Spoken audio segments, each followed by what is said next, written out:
Hey, Ben, did you watch this movie? Yeah, it fucking sucks. I hated this movie. I stayed up last night watching this. Did you watch it when it came out, or you? No, I took one look at it and I could tell it was a piece of trash. It is filth. This movie is pure, disgusting, toxic waste. This is what I think. I think Tim Burton sold his soul to the devil. And this was the devil movies, knocking on his door being like, it's time to pay. This is bad. And Burton was like, do I have to do the sequel? And he was like, no, I wouldn't make you do the sequel. Jesus. Come on. Even I have a limit. Right. I know most people. I know most people choose Planet of the Apes. I think this is his worst movie. Oh, this is by 100%. You think this is worse than Planet of the Apes? Yes, of course. Planet of the Apes is at least maybe the worst film we've ever discussed on this podcast. And it's also one of the 5 most successful movies we've ever discussed on this podcast. Right. And it's certainly his number 1. So number 2 is How Do You Know? Right? No, How Do You Know is nowhere near the bottom. What's the one that was Elizabethtown? Suicide. No, the one you're thinking of is You are the best. Yeah, that one's low. I'll do anything. That one's I'll low. do anything. But you hated that one because you were stressed out that day. I was having a moment. There was a moment, and I was saying, you kicked us out of the studio furiously. After that episode, and we had to record 2 episodes on that movie. And then we had to watch a longer, hard to watch both, dramatically and literally the visuals.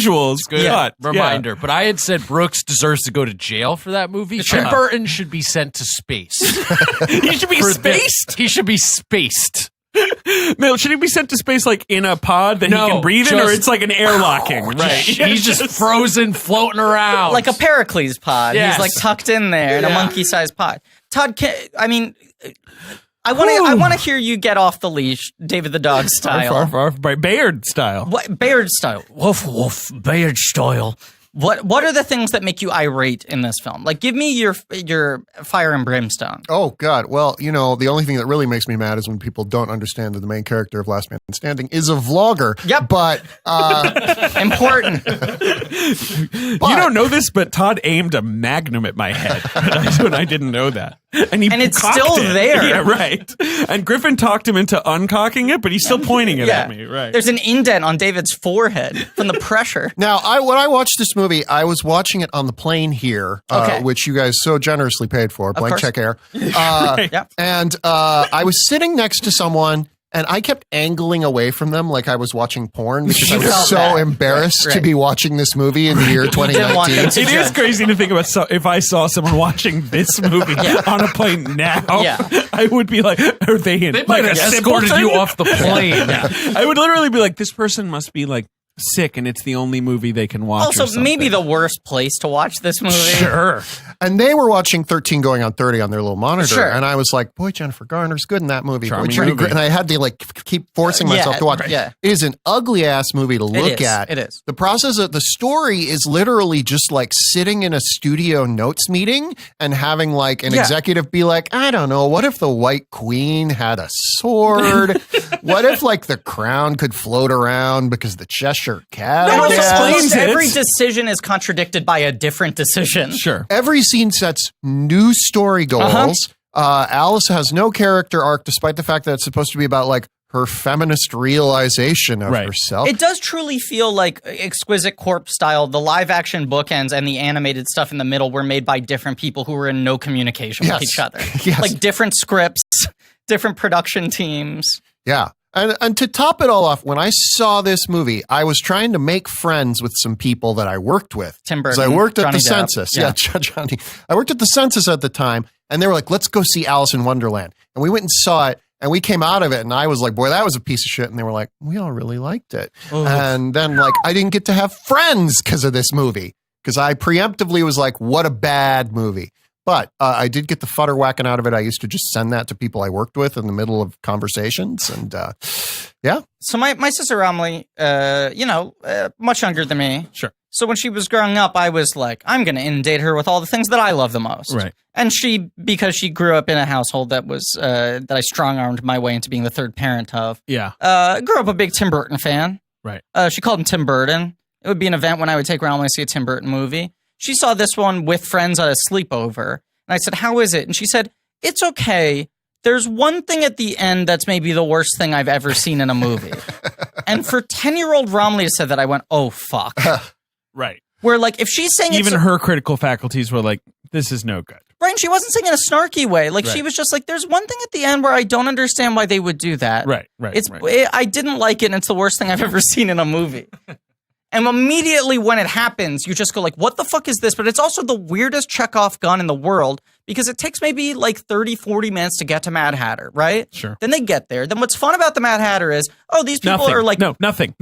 I'm sorry. What's fun about the Mad Hatter in the original text... It's crazy. Right? Why is it Raven like a writing desk? Goofball McGillicuddy, right? He's bouncing off the walls. Sure. Right? And the Dormouse and the Mad Hare and all of them are throwing shit. March Hare. They're all wacky. And Johnny Depp's take on the Mad Hatter is... either he seems like a traumatized child or he becomes weirdly violent. Sure. He's never fun.